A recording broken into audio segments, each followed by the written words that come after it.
গ্রাম জঙ্গলের পাশে অবস্থিত একটা সবুজ গ্রাম ছিল। ওখানকার লোক জঙ্গল থেকে পাওয়া ফল, ফুল আর জড়িবুটি অন্য গ্রামে গিয়ে সেটা বিক্রি করে নিজের জীবন নির্বাহ করত। ফল নিয়ে নাও, তাজা তাজা ফল নিয়ে নাও। আরে শোনো, এই আনারটা কত দামে দিচ্ছ? দিদি 50 টাকা 1 কিলো। সোজা জঙ্গল থেকে নিয়ে এসেছি। আমাদের জঙ্গল আমাদের জীবনদাতা। বনপুর থেকে নাকি তুমি? হ্যাঁ দিদি। তোমরা তো সত্যি ভাগ্যবতী যে এত বড় জঙ্গলের কৃপা আছে তোমাদের ওপর। হ্যাঁ দিদি, তা তো বটেই। একটা কাজ করো, 20 টাকার এই কুলো দিয়ে দাও। কিন্তু গ্রামের ব্যবসায়ী ধনসুখলাল একজন লোভী ব্যক্তি ছিল। জঙ্গলের গাছ কেটে কাঠ বিক্রি করে ব্যবসা করত আর খুব টাকা রোজগার করত। কি এত কম? আরে এত কম দিয়ে তুমি 50 কেজি কাঠ নিয়ে যাবে? ধনসুখলাল বাবু, এইবারে দিয়ে দিন না, পরের বারে পয়সা দেব। আমি আপনার পুরনো গ্রাহক। আরে তোমার কি মাথা খারাপ নাকি? এখানে আমি ব্যবসা করতে বসেছি, সমাজসেবা করতে নয়। পয়সা থাকলে তবে নিয়ে যাও, নইলে এখান থেকে বিদায় হও। ধনসুখলালের গাছ কাটাতে জঙ্গলের গাছ কমতে শুরু করলো। একদিন নীলিমা নিজের বাড়ি থেকে সোজাসুজি জঙ্গলের দিকে গেল, কিন্তু সামনের দৃশ্য দেখে ওর চোখ অবাক হয়ে গেল। এটা কি? জঙ্গল হাওয়ায় কি করে উঠছে? আরে ভগবান, এটা কি করে হলো? আমার এক্ষুনি গিয়ে গ্রামবাসীদের সব বলতে হবে। গ্রামের জঙ্গল হাওয়ায় উড়তে দেখে নীলিমা দৌড়ে গিয়ে পুরো গ্রামকে সেই কথা বলল। ওর কথা শুনে যুবা প্রধান অজয় বলল, এটা বেশ অদ্ভুত ঘটনা দেখছি যে জঙ্গল হাওয়ায় উড়ছে। আমার তো মনে হচ্ছে এটা নিশ্চয়ই কোনো ভূতের চক্কর হবে। আমার তো মনে হচ্ছে নিশ্চয়ই কেউ আমাদের জঙ্গলের ওপরে কালো জাদু করেছে। আরে যদি এভাবে জঙ্গল হাওয়ায় ওড়ে, আমরা কিভাবে নিজেদের জীবন নির্বাহ করব? কিভাবে ফল বার করে আর তাদের বিক্রি করব? গ্রামবাসীরা তো মরেই যাবে। অজয় মাঝখানে থামিয়ে বলল, নীলিমা দিদি, আপনি চুপচাপ থাকুন তো, সেরকম কিচ্ছু নয়। আসল ব্যাপারটা কি সেটা তো আমরা ওখানে গিয়ে জানতে পারবো। না বাবা না, ওখানে আমরা যাব না, আমার খুব ভয় করে। সব গ্রামবাসীরা উড়ন্ত জঙ্গলে যাওয়াতে মানা করে দিল, কিন্তু অজয় একজন সাহসী আর শিক্ষিত ছেলে ছিল যে কিনা ভূত প্রেতের মতো জিনিসে বিশ্বাস করত না। আমি যাচ্ছি, আমি গিয়ে দেখি যে আসল ব্যাপারটা ঠিক কি। আরে কিন্তু যাবে কি করে? জঙ্গল তো হাওয়ায় উঠছে। কিছু না কিছু করতেই হবে। অজয় আর গ্রামবাসীরা একটা বড় সিঁড়ি বানালো, যেটা মাটি থেকে জঙ্গল অবধি টেকালো। অজয় উপরে উঠে জঙ্গলে পৌঁছালো, তো হাওয়ায় জোরে চলছিল। আরে আজকে জঙ্গলটা অন্যরকম লাগছে, এত জোরে হাওয়া দিচ্ছে। অজয় কিছু পদক্ষেপ এগোলো, তখনও একটা আওয়াজ শুনতে পেল। আরে বাবা, তোমার নাম অজয় তাই না? আগে মা, আমি বনপুর গ্রামের প্রধান। হ্যাঁ, বনপুর গ্রামের লোকের জন্য তুমি অনেক কিছু করেছো। আগে মা, শুধু নিজের কাজ করছি। বনপুর গ্রামের লোকজন তো এই জঙ্গলটাকে খুব ভালোবাসে, তাই না? এই গ্রামের লোকজনের তো এখানেই সাহারা চলে। কিন্তু মা, তুমি এখানে একা কি করছো? শুধু বাবা বুঝে নাও যে এই জঙ্গল এখন আমার, আর আমি এই জঙ্গলের।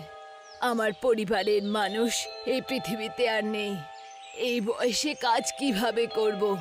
এই জঙ্গলেই থাকতে শুরু করলাম। এখানেই খাবার পেয়ে যাই, এখানেই পাশে আমার কুঠি আছে, ওখানেই থাকি। কিন্তু তোমাদের এই গ্রামের ধনসুখলাল, যে কিনা কাঠের ব্যবসা করে, ও তো এই জঙ্গলকে নষ্ট করে দিচ্ছে। সে তো বটেই মা, নিজের কাঠের ব্যবসার জন্য ও তো গাছ কেটেই চলেছে, কিন্তু নতুন গাছ লাগাচ্ছেই না। যদি এইভাবে চলতে থাকে তাহলে এই জঙ্গলটা একদিন শেষ হয়ে যাবে। আমি অনেকবার বুঝিয়েওছি ওকে। প্রকৃতির সব সামঞ্জস্য নষ্ট হয়ে যাচ্ছে। ঠিকই বলেছেন মা, জঙ্গল শেষ হলে পরে তো গ্রামের লোকজন বাঁচবে না। তোমাদের ওই ধনসুখলালকে আটকানো উচিত, নইলে এই জঙ্গলে এইভাবেই হাওয়ায় উড়তে থাকবে আর গ্রামবাসীরা জঙ্গল ছাড়া ছটপট করতে থাকবে। মা, গ্রামের প্রধান হিসেবে আমি আমি এই সমস্যার সমাধান অবশ্যই করব। কিন্তু আপনি আমার সাথে চলুন মা, আমাদের গ্রামে আপনাকে দেখে নেবে।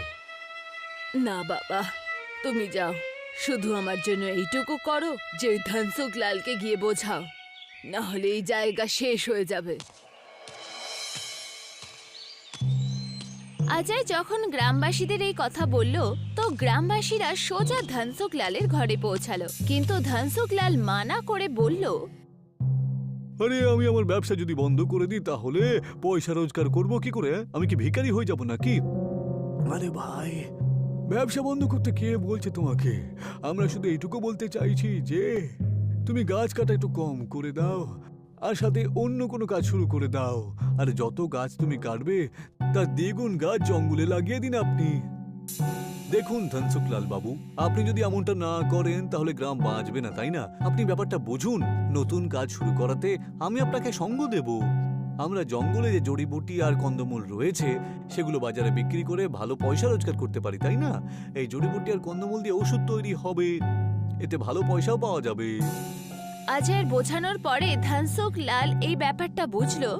তো ধনসুখ লাল এর জন্য তৈরি হলো। যখন অজয় আবার জঙ্গলে গেল, তখন ওই বৃদ্ধ মহিলাকে দেখতে পেল।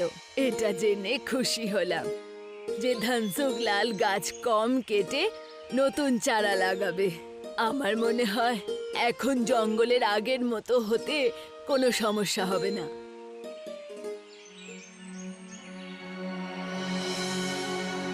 অন্যদিন জঙ্গল যখন আবার আগের মতন হলো, তো গ্রামের লোকেরা জঙ্গলে একাঠা হলো। আরে ধনসুখ লাল, জঙ্গল তো একেবারে দারুণ হয়েছে।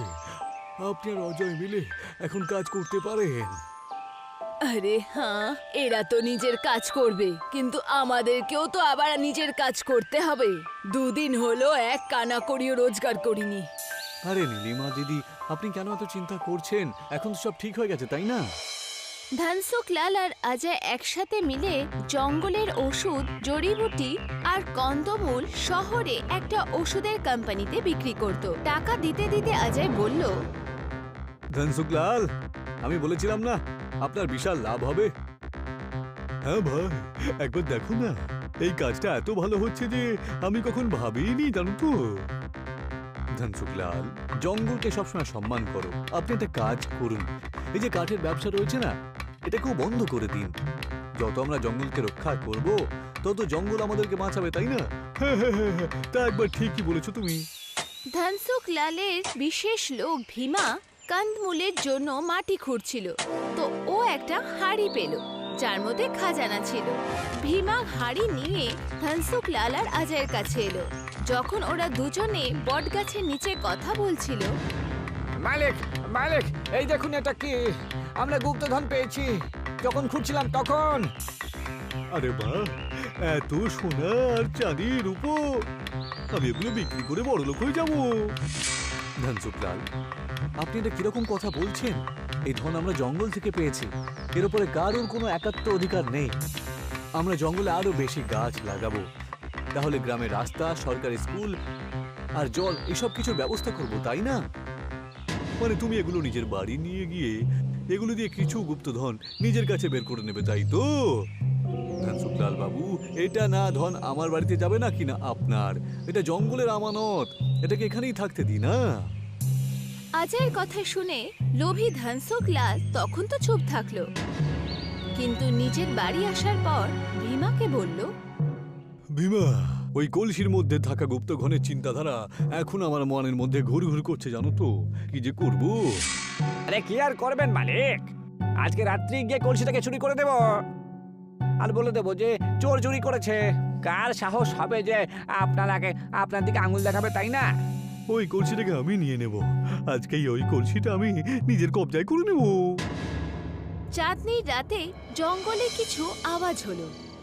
ধনসুখ লাল হাড়ির কাছে এসে হাড়িতে হাত দিল, তো একটা সাপ ধনসুখ লালকে ছোবল মারল। ধনসুখ লালের চিৎকার পুরো জঙ্গলে শান্তি ভঙ্গ হলো। জঙ্গল আবার সে আগের মতো হাওয়ায় উঠতে লাগলো। এটা দেখে অজয় যখন জঙ্গলে এলো, ওর সামনে সেই বৃদ্ধ মহিলা ছিল। ধনসুখ লাল মৃত অবস্থায় পড়েছিল, ওর মুখ থেকে ঝাঁক বেরোচ্ছিল। এটা কি হলো? ধনসুখ লালের আবার কি হলো? ও মারা গেছে। ও এই ঘর আর খাজানা চুরি করার চেষ্টা করেছে, তাই সাপ ওকে ছোবল মেরেছে। ধনসুখলাল নিজের লোভের কাছে জিততে পারলো না, নিজের লোভের কারণে ওর এই অবস্থা হলো। কিন্তু মা, আপনি এটা কি করে জানলেন? এটা বলতেই ওই বৃদ্ধ মহিলা নিজের আসল রূপে চলে এলো। অজয়, আমি বন দেবী। আমি এই জঙ্গলকে রক্ষা করি। আমি এই জঙ্গলকে উড়িয়ে গ্রাম থেকে দূরে করেছি। ধনসুখলালের মতো লোকের জন্য আজ জঙ্গল বিপদে আছে। তোমার সাথে যেদিন দেখা হলো তো মনে হলো তোমার মতন ভালো মানুষ নিশ্চয়ই এই জঙ্গলকে রক্ষা করবে, কিন্তু ধনসুখলালের মতন লোভী মানুষ এই কার্যতে বাধা ছিল, কিন্তু ওকে মরতেই হতো। বনদেবীর কথা শুনে অজয় ধনসুখলালের ভুল বুঝতে পারল, কিন্তু ও একজন ভালো মানুষ ছিল। হে দেবী মা, আমি মেনে নিচ্ছি যে ধনসুখলাল একজন লোভী ব্যবসায়ী আর সে ভুলও করেছ। কিন্তু দেবী মা, ওর বাচ্চাদের কি ক্ষতি বলুন তো আপনি? এছাড়া ওর কি হবে? আপনি দয়া করে ওকে আবার জীবিত করে তুলুন। আমি কথা দিচ্ছি এ আর কখনো এই জঙ্গল থেকে কিচ্ছু নেবে না। এ যদি আবার কখনো এটা করতে রাজি না হয় তাহলে গ্রামের সাহায্যে আমি একে গ্রাম থেকে বাইরে বের করে দেব। আপনি একে আবার জীবিত করে দিন। বাহ অজয়, তুমি শুধু একজন ভালো প্রধানই না, বরঞ্চ একজন ভালো মানুষও। আমি ওকে এক্ষুনি জীবন্ত করছি, কিন্তু তুমি ওকে বুঝিয়ে দিও যেন জঙ্গলের মধ্যে কাটাকাটি না করে। আগে আমি এমনটাই করব। বনদেবীর হাত থেকে বেরোনো প্রকাশের কিরণে ধনসুখলাল আবার জীবন্ত হয়ে গেল। দেবী অদৃশ্য হয়ে গেল আর জঙ্গল আগের মতো হয়ে গেল। অজয় ওকে সব কথা খুলে বলল, কিন্তু ওর চোখে তখন অনুশোচনার জল ছিল। আমায় ক্ষমা করে দাও, আমি আমার লোভে অন্ধ হয়ে গিয়েছিলাম। পয়সা ছাড়া আমি কিছুই দেখতে পাচ্ছিলাম না, জানো তো। কিন্তু এখন আমি আমার ভুল পুরো বুঝতে পেরেছি। অজয়, আমি আজ থেকে জঙ্গলের কাটার গাছ সব বন্ধ করে দেব আর জঙ্গলের ভালোর জন্য কাজ করব। ধনসুখলাল, এমনটাই করতে হবে কিন্তু, তবেই তো আমরা আমাদের আগামী প্রজন্মকে একটা ভালো জগৎ ফিরিয়ে দিতে পারবো। আমাদের লোভ ছেড়ে দিয়ে আমাদের মনুষ্যত্বের জন্য বাঁচতে হবে।